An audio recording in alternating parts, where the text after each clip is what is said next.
Je me souviens être resté seul dans mon salon un instant avant l'arrivée de l'orage. Le soleil s'étendait sur le parquet, capturant les courants de poussière qui dansaient comme de minuscules promesses. J'entendais le vent du canyon murmurer à travers les fenêtres. Et pendant une seconde, je me suis laissé respirer. Cette maison, je l'avais construite de mes mains et de mon sang.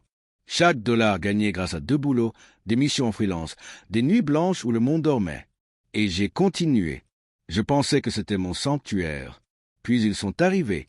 Mon frère Alex, pieds nus près de la cheminée, un sourire narquois comme s'il possédait chaque poutre et chaque ombre. Papa m'a promis ceci comme cadeau de mariage, a-t-il dit d'une voix tranchante comme si j'étais une intrusion. Mon père m'a suivi, m'a regardé comme un fantôme et a dit « Tu n'as rien à faire ici ».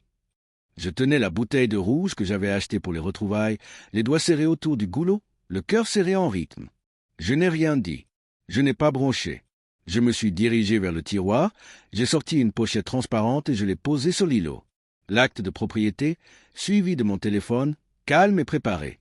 Un message rédigé des mois auparavant. « Tu crois vraiment que c'est ta maison ?» Leurs visages ont changé. Le sourire narquois d'Alex s'est estompé comme de la peinture qui s'écaille au soleil. La mâchoire de mon père a tressailli.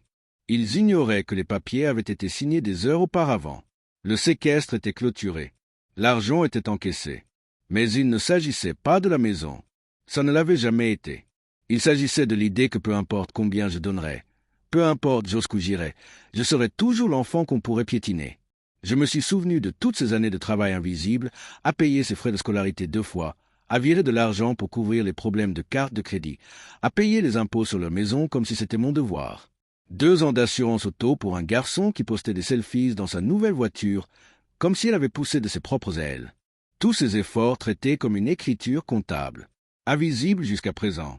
Quand j'ai compris que cette maison était à moi, la première chose que j'ai ressentie n'a pas été le triomphe. C'était la clarté. Le début d'une nouvelle histoire à laquelle il n'avait rien à voir. Des semaines à les observer, les vols subtils, les campagnes GoFundMe, les stories Instagram, les fausses vidéos, tout cela construisant un récit où j'étais le remplaçant, le sacrifiable, le remplaçable. J'ai fouillé, trouvé le disque dur de sauvegarde qu'il avait laissé derrière lui, intact depuis des années. À l'intérieur se trouvaient ses constructions, des emails réécrits, des mémos vocaux assemblés, des captures d'écran falsifiées, un dossier monté pour me faire passer pour le méchant. J'ai tout copié, organisé, horodaté, vérifié, une préparation discrète et délibérée. Je n'attendais pas la permission. Je prenais le contrôle.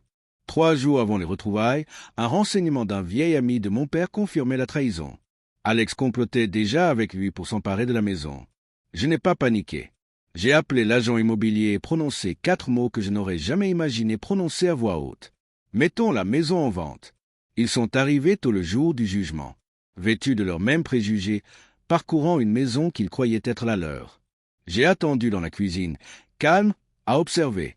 Papa inspectait comme un propriétaire, Alex souriait comme un marié. Puis la sonnette retentit. Ethan, l'ex d'Alex, celui qu'il avait humilié et abandonné. Il entra, dossier à la main, et exposa la vérité. Capture d'écran, transcription, chronologie, preuve. Les constructions d'Alex s'effondrèrent sous le poids des preuves. Papa tressaillit. Maman recula et je parlais à voix basse et avec précision. Non, ceci n'est pas à toi. Ça ne l'a jamais été.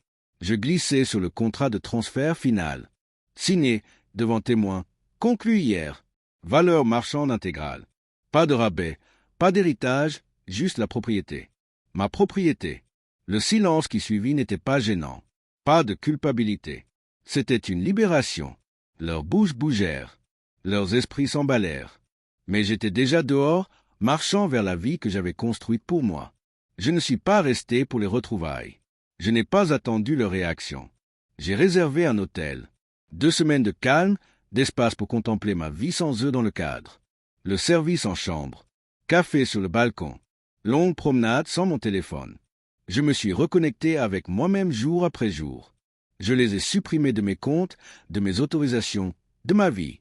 J'ai déposé le dossier de ma propre agence. Petite, discrète, sans réseaux sociaux. Je faisais juste ce que j'aimais et je le faisais à mes conditions. Sur la plaque argentée à l'extérieur, on pouvait lire « On ne travaille pas avec la famille ». En dessous, presque invisible, la 2e phrase « Si tu penses que je te dois quelque chose, tu n'as jamais fait partie de la famille ». J'ai changé de nom de famille. J'ai pris celui de mon grand-père. Le seul homme qui m'ait jamais regardé dans les yeux quand je pleurais. Mon prénom est resté, mais il sonnait différemment maintenant. Déchaîné, délibérément mien. Quand ma mère est apparue au café des mois plus tard, je suis passé à côté d'elle comme une étrangère.